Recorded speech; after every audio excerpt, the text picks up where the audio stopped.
Ассалаумалейкум достар, бүгін паста с курицей жасаймыз. Өте оңай, дәмді рецепт. Бірінші бізге пияз бен сарымсақты майда қылып турап, бөлек ыдысқа дайындап қою керек. Келесі тауық етін алып, соломка қылып тураймыз.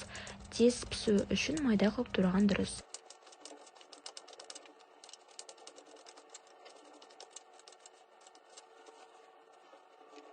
Келесі бізге кеспені дайындау керек. Қайнаған суға тұз салып, кеспені салып, астына тынып қалмау үшін жақсылап араластырып, бетін қапақпен жауып қоямыз. Табаға сұйық май құйып, еті саламыз. Кеспені су қайнағанға дейін кеспе бір-біріне жабысып қалмау үшін араластыруды ұмытпаймыз.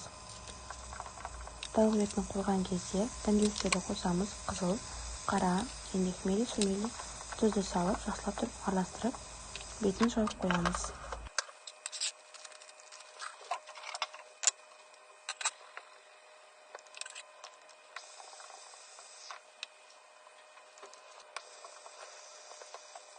Кеспе дайын болғаннан кейін оны салқын суға салып аламыз.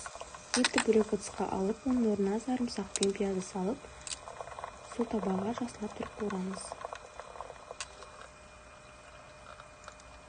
Дайын болғанға жақындағанда тұз, хмели сумели, қызыл қара бұртарды салып, жақсылап араластырып, бетін жауып қоямыз. Әрмен дайын болған сәтте кеспені құйып, қайнағаннан кейін араластырып, етті және 5 минут қоқтырып қойып, кеспемізді саламыз.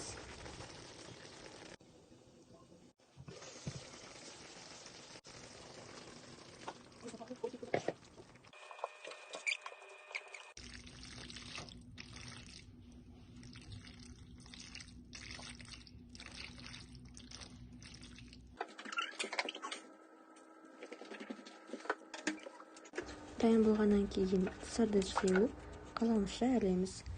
Тағамның жасалу жолы ұнаса, парақшаға тіркеліп, үлгіл басуды ұмытпайық.